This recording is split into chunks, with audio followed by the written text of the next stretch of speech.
welcome to the channel. So today I'm gonna be reading some spooky Halloween stories today. Okay, this is based off a true story. It's real short. In 1974, 8-year-old Timothy O'Brien died on Halloween evening after eating candy laced with cyanide. But the story has an even more horrific twist. It turned out the candy was poisoned by Timothy's father, Ronald, who was in financial trouble and had taken out an insurance policy on his children. In addition to Timothy, Ronald O'Brien gave poisoned candy to 4 other children, including his daughter Elizabeth. Thankfully, none of them ate it. O'Brien was executed by a lethal injection in 1984.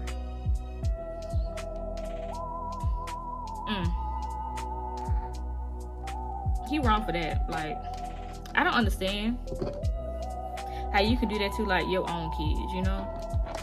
No matter how bad or down you get, that should never even be on your mind, honestly. I don't even know how he did that. That's it. The man who showed up at a Halloween party dressed as Freddy Krueger and went on a rampage. Oh shoot. A Halloween party in San Antonio, Texas was in full force last year. When a man dressed as Freddy Krueger showed up uninvited, he opened fire on the crowd and shooting 5 people. You can't trust nobody, especially on Halloween. How he find out about the party? I don't know. When you see somebody not an uninvited guest and nobody know who you are, kick him out. Kick him out. Don't let him stay. Too much be going on. Okay. The Japanese exchange student who knocked on the wrong door. Ooh, that don't sound too good. 25 years ago, 16-year-old Japanese exchange student. They got his Japanese name. Yeah, I don't know how to speak Japanese. Let's say his name is Yo. Student named Yo, dressed as John Traviola, character from Saturday Night Fever, then headed out to a Halloween party in Baton Rouge, Louisiana. Tragically, he was mistakenly dropped off at the wrong house, and a homeowner panicked by this unexpected visitor, shot and killed Yo. The homeowner was later acquainted by any wrongdoings. Yo's mother commented on the 20th anniversary of her son's death.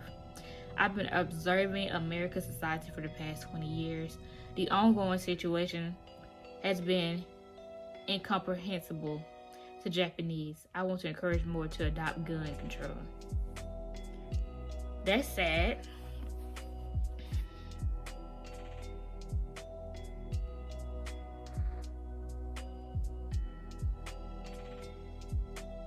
So, a person you don't know get dropped off on your doorstep. He probably ring the doorbell and you panic and kill him. Just the wrong house. I'm sorry, but they do not live here. I'm sorry, you got the wrong house. That person does not live here. No, I don't know what you're talking about. That isn't happening here. Words. Use your words. That's messed up. In 1982, 69-year-old Marvin Branlin was getting ready for bed after a night of handing out Halloween candy when there was one more knock at his door. Branlin opened the door to find someone wearing a pillowcase over their head with the holes cut out for the eyes. The figure said, "Trick or treat. Give me your money or I'll shoot you." He then pulled out a gun and ordered Branlin into his basement where Branlin kept a safe. Branlin, figuring this was a prank since only family members knew about the safe, grabbed for the gun. The person in the pillowcase fired, hitting Branlin in the throat, killing him. The killer fled, leaving the pillowcase at the scene. In 2010, the pillowcase was tested for DNA, but there wasn't enough DNA on it to make a match.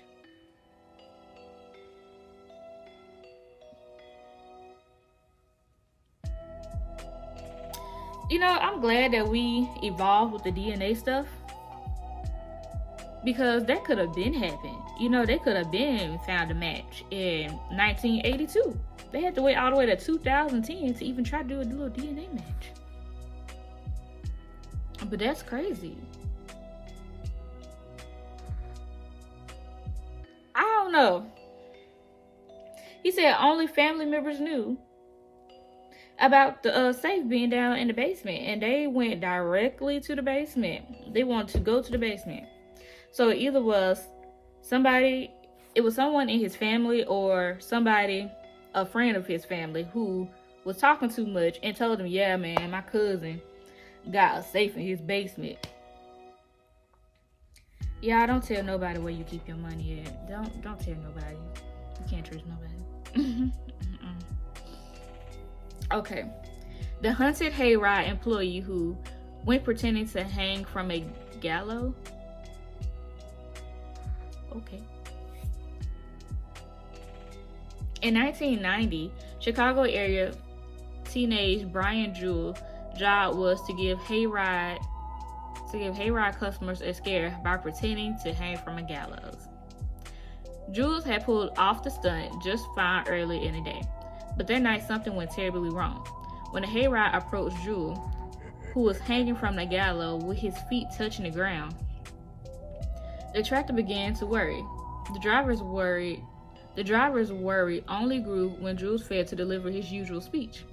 According to the prosecutor, there was no signs of foul play.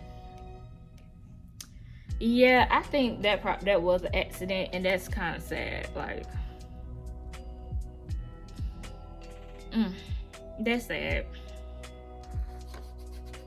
Don't harm yourself, y'all. You may end up harming yourself. Okay, the next story. The boys whose life was forever altered on Halloween. On Halloween, and this is the last story, by the way. On Halloween in 1984, 8-year-old Brian Massey should have been enjoying a night of trick-or-treating with his sisters, Tiffany 11, Tamara 10.